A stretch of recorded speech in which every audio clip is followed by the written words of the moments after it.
Masa liburan Misa sebagai pengajar kini tinggal menghitung hari. Dan setelah kejadian kemarin yang membuat heboh seisi rumah akan kepergiannya, kali ini dia benar-benar terkurung tanpa diperbolehkan keluar rumah selangkah pun.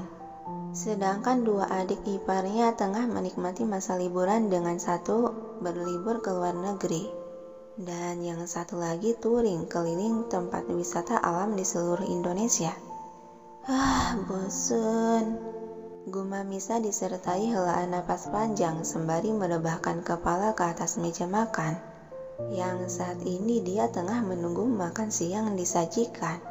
Mana dia benar-benar meninggalkan seorang pengawas lagi, membuatku tak bisa bergerak kemana-mana lagi. Gerutuannya melirik ke sudut mata di mana Bian sejak pagi sampai sekarang terus mengekori Misa kemanapun dan dimanapun dia berada. Misa bangkit dari rebahan kepala, beralih menyangga dagu dengan sebelah tangan. Dia melirik wanita parubaya yang berdiri di belakang kursinya itu. "Bibi." "Iya, Nona." Dengan sigap Bian melangkah maju untuk mendekat. "Apa Bibi nggak ada pekerjaan?" "Ada. Kalau ada, kerjakan saja pekerjaan Bibi. Aku tidak apa-apa kok nggak ditemani juga." Bian mengulas senyuman. "Pekerjaan saya adalah menemani Nona sampai Tuan pulang." Pekerjaan macam apa mengawasi orang bagai CCTV? Aku kan bukan anak balita yang harus diawasi setiap menit. Rajuk Misa sebal. Raut wajah Bian sedikit murung. "Apa Nona tidak suka sama saya sehingga Nona tidak nyaman ditemani oleh saya?" "Aduh, bukan begitu, Bi. Tapi, sudahlah, lupakan." Misa kembali merebahkan kepala ke atas meja dengan lengan menjadi bantalan. Dan tidak butuh waktu lama, para pelayan mulai menyajikan hidangan makan siang ke atas meja. Dengan malas, Misa menegakkan kembali kepalanya dan menggerakkan tangan, mengambil menu di antara makanan yang tersaji untuk disantap. Baru saja dia memasukkan satu suapan potongan daging ke mulut, seseorang tiba-tiba datang menarik kursi yang berada di seberang hadapan dan duduk di kursi itu. Misa mengangkat pandangan menatap heran sejenak. Egi hanya membalas dengan gumaman pelan ikut mengambil menu makanan dari sekumpulan menu. "Katanya kamu lagi touring ke kota Kalimantan. Kok sekarang sudah ada di sini saja?" Heran Misa sembari menyuapkan kembali potongan daging. Lelaki remaja itu ikut menyuapkan makanan. "Sudah selesai." "Hah? Seriusan? Dalam 3 hari kamu sudah nyelesain semua wisata alam di Kalimantan?" Hanya gumaman itu sebagai jawaban iya dari lelaki remaja tersebut. Hebat ya." Misa manggut-manggut kecil dan memutuskan berhenti bertanya karena merasakan jarak dan hawa kecanggungan dari lawan bicara. Sampai sesaat menciptakan keheningan di antara mereka. "Bu Misa." Panggilan itu membuat Misa menoleh. Iya, ada apa?" Lelaki remaja itu menatap makanan di piring sebelum melanjutkan ucapannya. "Apa aku boleh bertanya?"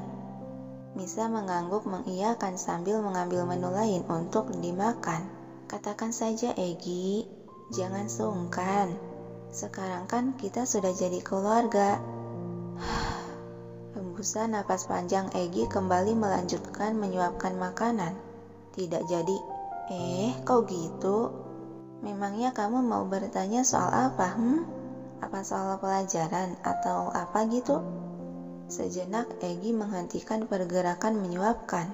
Dia menatap tak terbaca pada gadis di seberang meja yang terlihat santai menyantap makanan. "Ini soal perasaan, bukan pelajaran sekolah yang mudah dipecahkan." "Perasaan? Maksud kamu soal hati?" Mata Misa sedikit memincing penasaran. "Apa itu soal perasaan cinta lagi?" "Benar, dan ini soal wanita yang sudah menikah yang aku sukai." Pernyataan itu seketika membuat Misa menelan bulat makanan dalam mulut. Segera dia menyambar gelas dan meminumnya sampai habis setengah. Lalu kembali menatap pemuda yang ada di hadapan. "Kamu lagi bercanda kan, Egi?" Tidak, jawab tegas Egi dan dengan tenang menyuapkan potongan daging. Apa tidak ada wanita lain yang bisa kamu sukai? Kenapa harus wanita yang sudah menikah sih? Tanya Misa lalu kembali meminum air putih untuk membasahi tenggorokannya yang masih seret akibat tersedak tadi. Egi menggelengkan kepala. Entahlah, Misa termenung sejenak sebelum akhirnya mengajukan pertanyaan. Apakah wanita itu juga menyukaimu? Egi kembali menggelengkan kepala. Dia hanya menganggapku seorang adik. Misa meletakkan garpu dan pisau ke piring menatap serius. Apa kamu sudah menyukai dia sejak lama? Yang dibalas anggukan tipis sebagai jawaban iya. Dia menikah karena dijodohkan dan dengan orang yang sangat dekat denganku. Ucap Egi tersirat perasaan pahit dari setiap kalimatnya.